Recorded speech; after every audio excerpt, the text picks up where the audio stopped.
Now, what if I were to tell you 2 Western Australian policemen are responsible for the murders of at least 4 people and involved in at least 7 more? We know their names, their ranks, and despite having been arrested for murder after an extensive investigation, they've never faced trial. They even got their jobs back.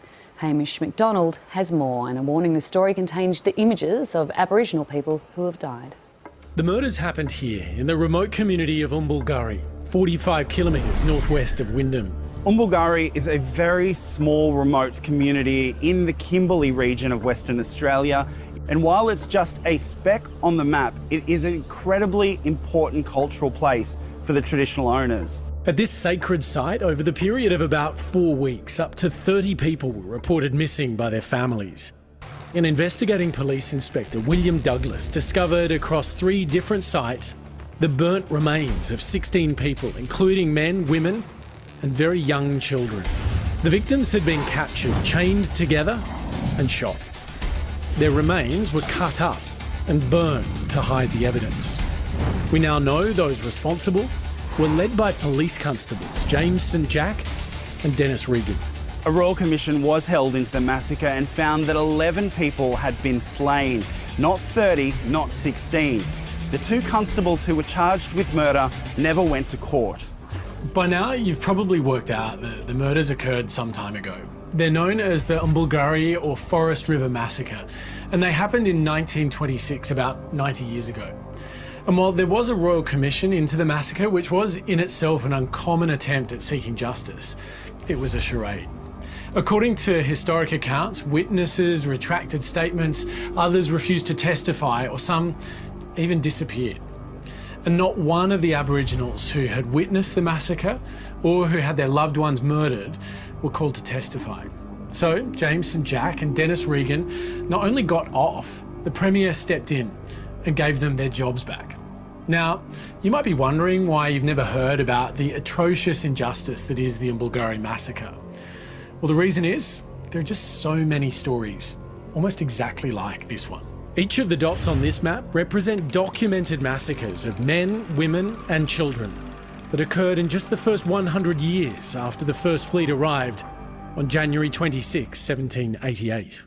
So far, having documented the east coast of Australia and a few places in the Northern Territory, they've found 500 massacre sites.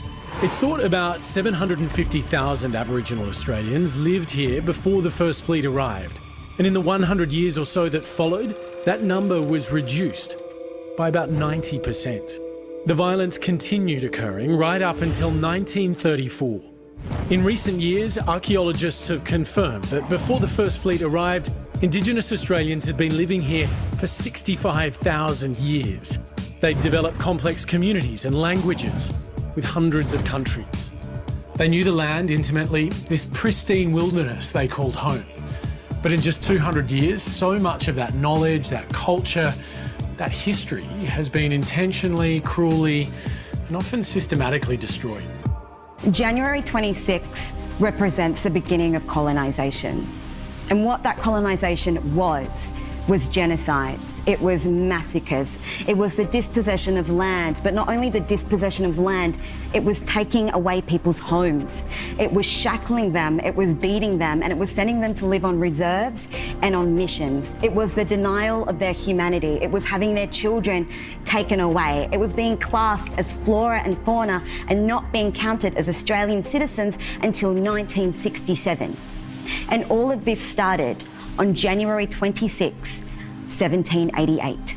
And it's for that reason that many Australians get upset when our leaders make comments like this. What happened on the 26th of January 1788 was, on balance, for everyone, Aboriginal people included, a good thing, because it brought Western civilisation to this country. I really have nothing but contempt for that kind of barely disguised racism. Massacres are never a good thing. High suicide rates are never a good thing. And everything that flourishes with colonisation for Indigenous people are not a good thing.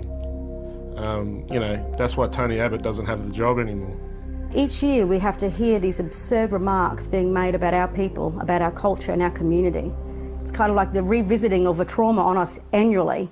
Australia is an incredible country, but it's obvious we are divided on this question. This isn't about politics, left or right, black or white. This is about one simple question. What's the right day for us to come together and celebrate everything that we are proud of, the values we share, and the great country that we all live in? Is January 26 really the right day for that?